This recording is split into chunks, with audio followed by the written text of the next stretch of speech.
Hey everyone. So I know it's been a little bit tricky for me getting going on videos.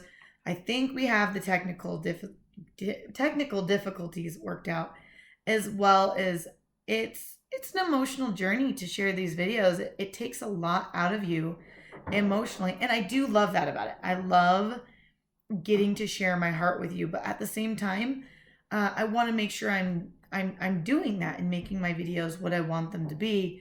And um, so I'm trying to refigure out what exactly I want to be sharing on my channel. But for me, it's more the emotional side of things. So I figured let's just start out by going on with what's going on in my life. And I think a lot of times just sharing your own personal thoughts and journeys, you don't need to do the one, two, threes and the how to's and the what ifs. It's so easy to go look at a site and be like, weight loss, the 10 easy steps, drink water, walk more. It's like, that's great. And I've been doing those things or I know those things, but I'm missing something. I'm missing something. And I think it is that emotional side. And that's more of what I want to cover.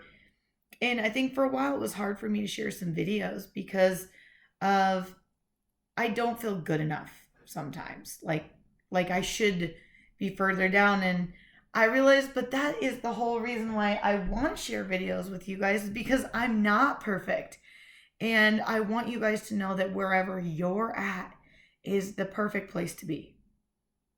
And I am not even close to where I want to be.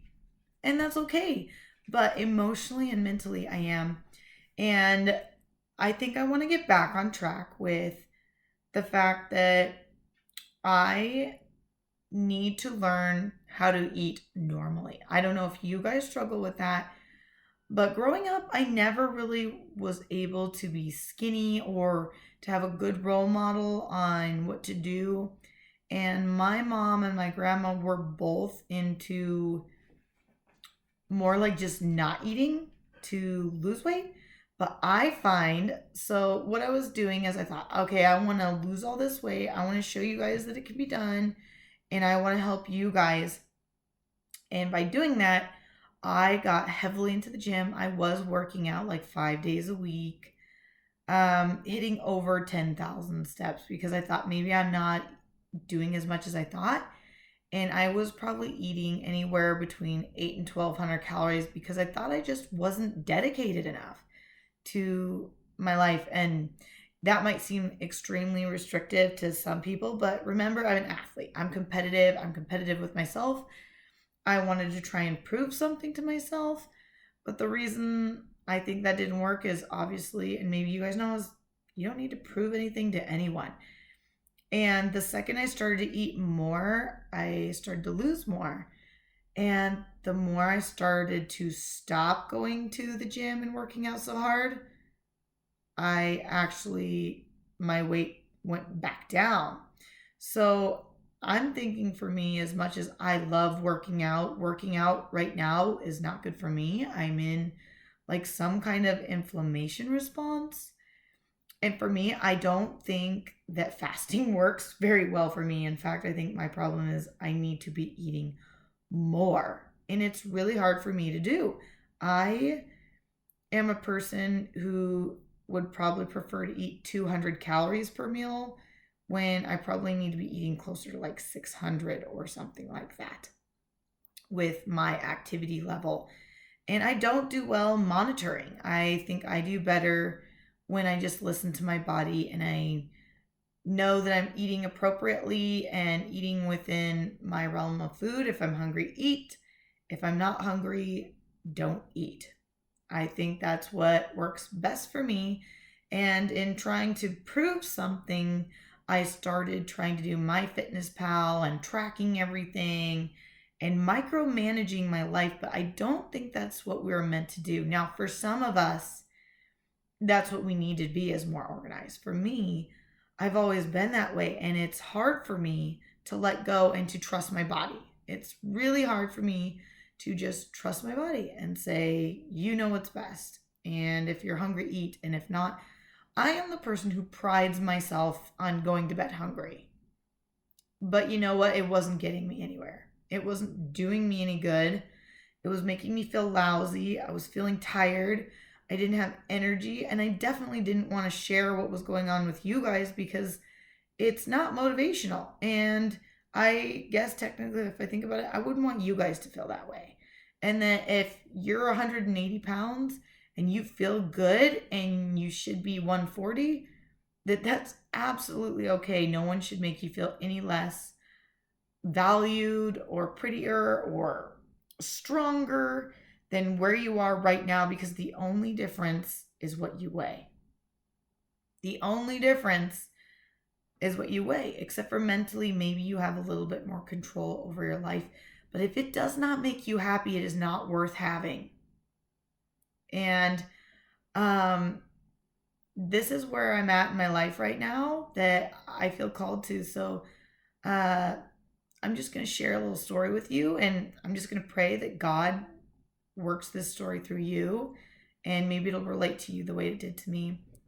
Is that I'd really been struggling. Some situations at work and stuff have made me been debating on what I want to do with my life in general, and in a good way. It's time for change. It's good. Change is good. Don't feel bad about change. It is scary, but change is good. But I was debating on this turn of events in my life. What am I gonna do? What am I gonna do? And I realized I keep a massage room at my house, and I have some friends and stuff who like to come over and get massages here. And I've been waiting for about a year to decide what I want to do with my room, what I want to make it.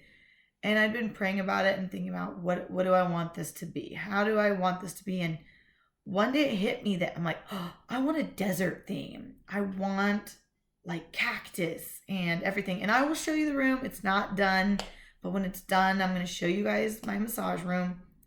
But I decided to make it a desert. And I don't know why, but I felt like that was calming to me.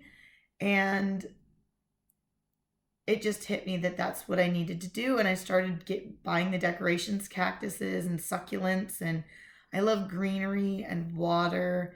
And I just wanted to surround myself with that for some reason. And I've really been struggling, guys. It's been a battle within me, and I'm happy. I'm always happy. But this is an area I've been struggling with diet and health and what I want to do. And I think the stress caught up to me. I said, all right, God, something in me needs to change. And, I felt him calling me away from work. And that, quite honestly, is a scary thought to me. It's a scary thought. I thought, what's with this desert theme? And then the middle of church, it hit me that my favorite story in the Bible is the story of Jericho, because it's amazing how they conquered Jericho in the story of Moses.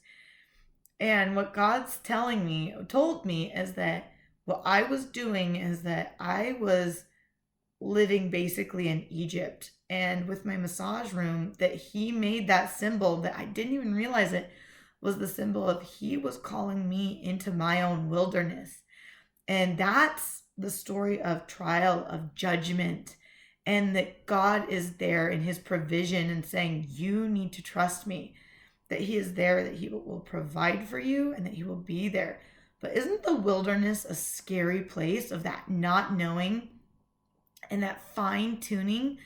But you know what I thought was really cool is when I dug into the Bible and I read into those stories and the story of Moses, that Jesus, whether you believe in the Bible or not, these are remarkable stories, that Jesus was called. That's where he went through his judgment with the devil. And a lot of the things is the 40 days and 40 nights and all this stuff, that a lot of the prophets were called into the wilderness, that even Moses fled from Egypt and he was even called back to face it.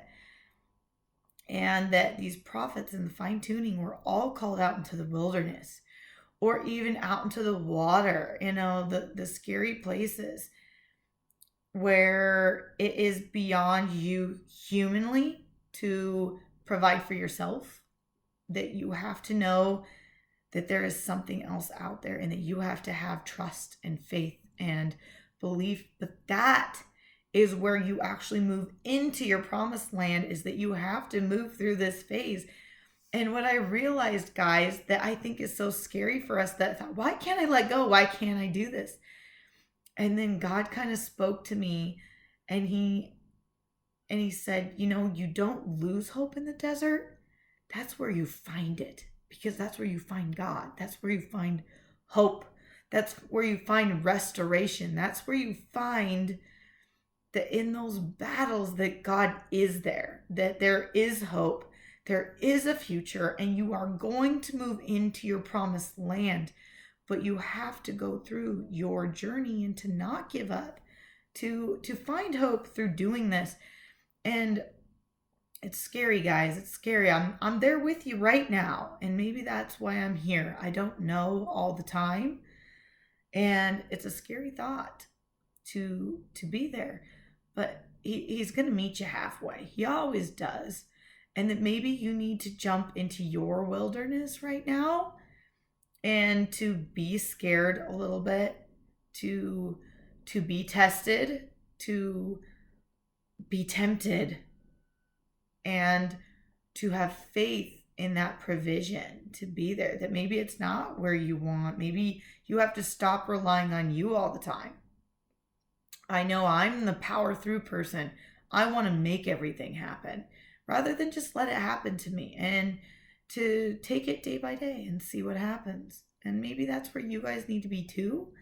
So I'm challenging you guys to maybe step out into your own wilderness, whatever that is, and to know that that's okay, and that together we can find that promised land, and that it's there for us too. So I hope that gives you faith. I hope that motivates you. I hope that gives you some hope that good things are coming your way. But, step out and have a little faith, and to see what, God can bring to you. So God bless you guys, and, have some faith, and let's hold each other up and keep each other accountable. And, let's be a little adventurous. Let's see where life can take us, and not play it so safe all the time.